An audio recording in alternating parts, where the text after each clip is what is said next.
What if the financial habit you were most proud of, the one you've been disciplined about, the one you were taught was the responsible thing to do, was actually one of the main reasons you're not getting ahead financially?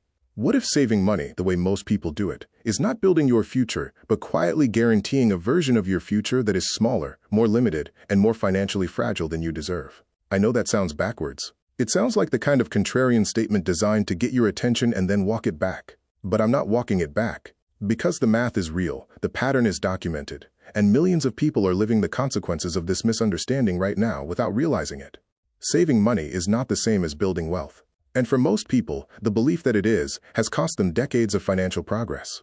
This video is going to show you exactly why traditional saving fails, what it is actually costing you in real dollars, and most importantly, what to do instead.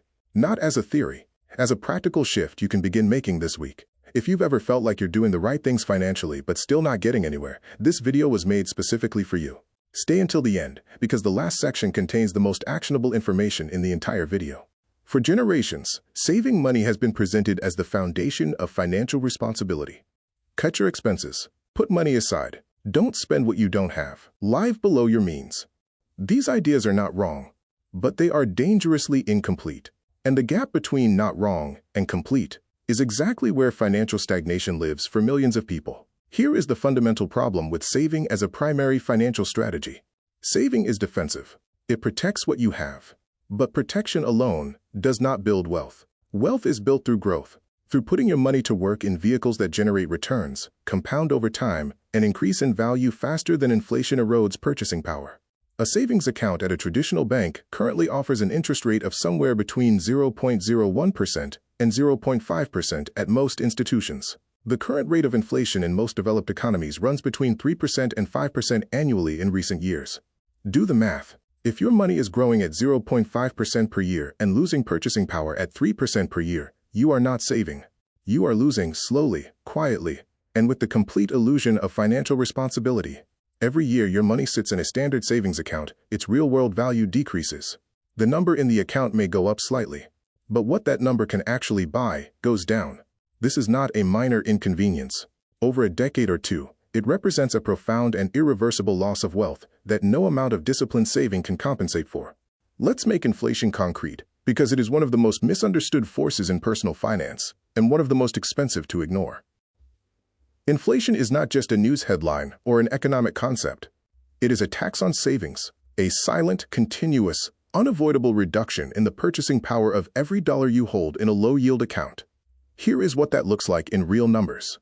If you have $50,000 in a savings account today, and inflation runs at an average of 3.5% per year over the next 20 years, the purchasing power of that $50,000 will be equivalent to roughly $25,000 in today's dollars by the time those 20 years have passed. Your account balance will show more than $50,000, slightly more, thanks to the minimal interest earned. But in terms of what that money can actually buy, rent, groceries, healthcare, education, you will have lost approximately half your wealth without spending a single dollar.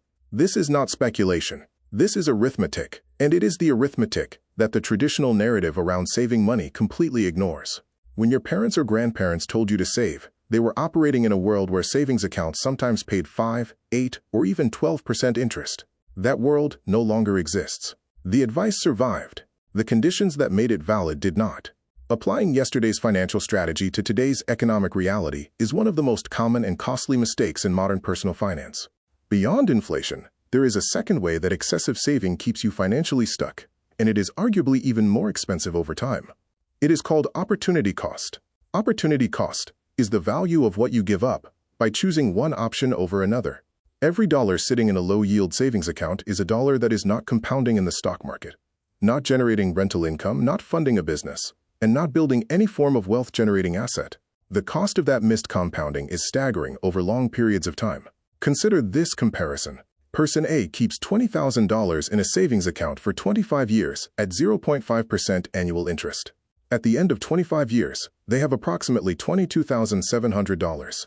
Person B invests the same $20,000 in a diversified index fund, averaging 9% annual returns for the same 25 years.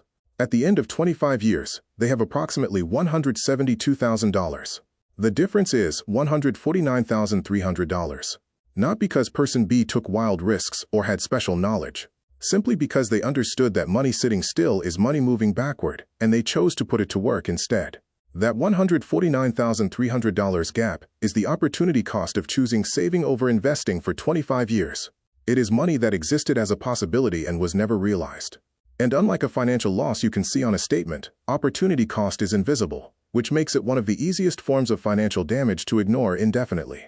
If the math so clearly favors investing over saving, why do so many people continue to prioritize their savings account over their investment portfolio?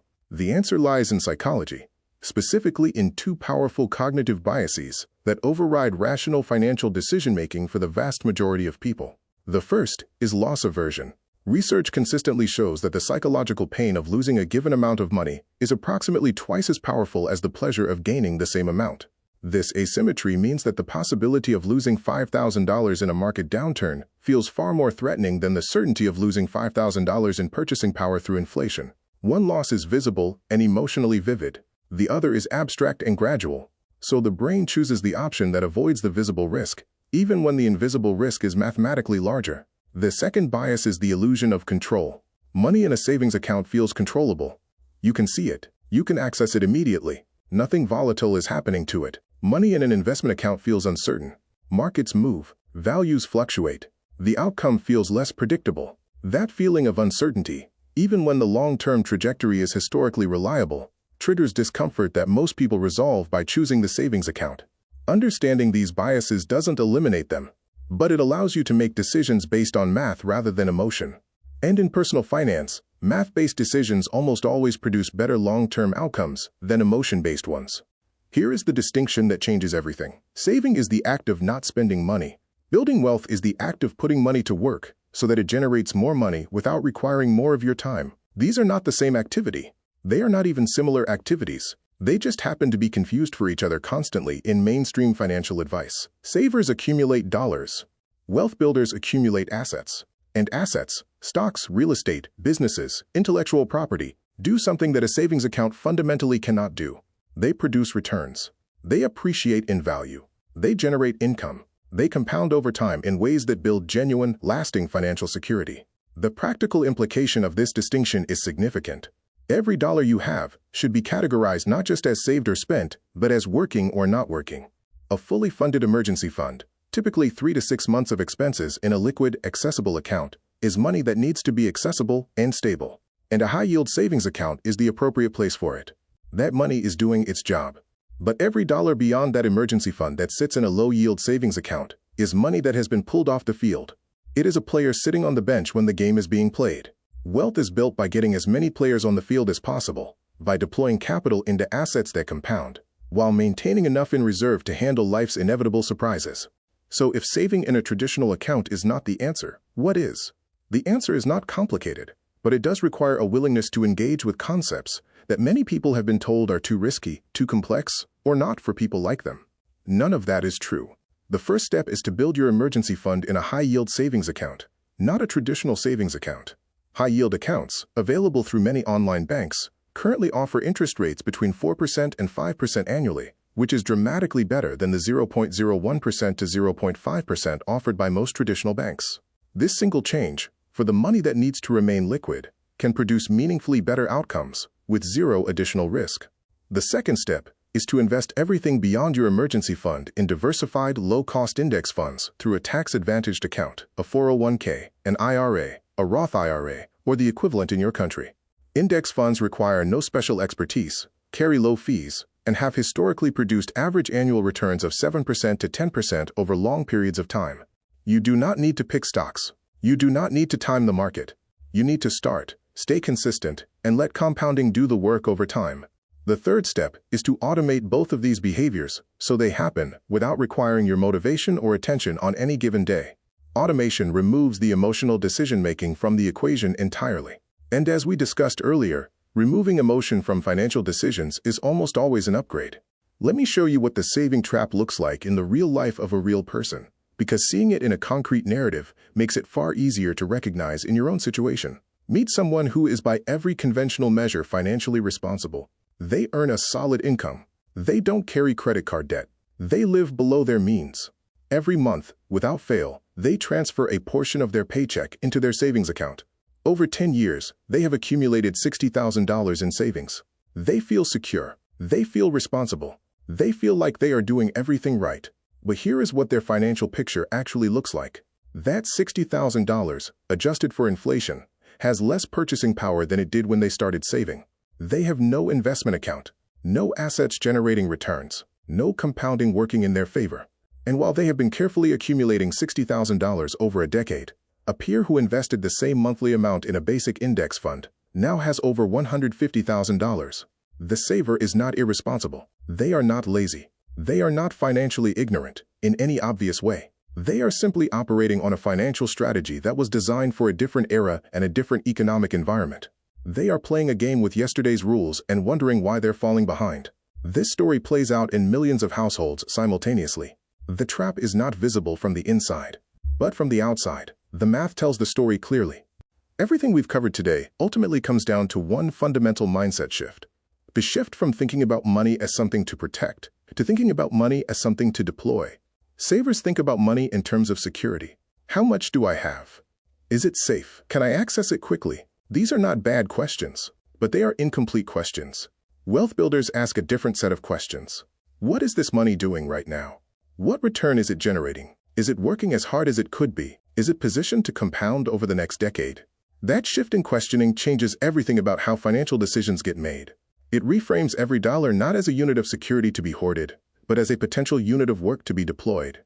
And over time, the dollars you deploy, the ones earning returns, compounding in index funds, generating rental income, building equity, produce far more financial security than any savings account ever could. Because true financial security is not a large number sitting still in a bank account. True financial security is a portfolio of working assets generating returns that cover your needs without requiring your constant labor. That is the destination, and you cannot reach it through saving alone. You can only reach it by transitioning from a saver to an investor, one intentional, consistent, automated decision at a time. If this video shifted something in how you think about your savings account, that shift is worth more than anything else you could have done with the last 10 minutes of your time. Because the mindset change precedes the behavior change. And the behavior change is where your financial future actually gets built. Here is your action step for today, and I want it to be specific and immediate. Open your banking app right now and look at two things. First, what interest rate is your current savings account paying? If it is below 3%, you are losing purchasing power every single month, and a high-yield alternative deserves your immediate attention. Second, do you have an investment account, a brokerage, an IRA, a 401k, with money actively invested in the market? If the answer is no, that is your highest priority financial action item. Not someday. This week, you do not need a large amount to begin. Many platforms allow you to start with as little as $1. What matters is not the size of the first investment. What matters is that the first investment happens, because it starts the compounding clock, builds the habit, and begins the transition from saver to investor that changes your financial trajectory permanently. Write in the comments where you are right now. Saving only, investing only, or both. Let's see where most people watching this video actually stand. Hit like if this gave you a new perspective. Subscribe for more content that challenges the financial assumptions holding you back. See you in the next video.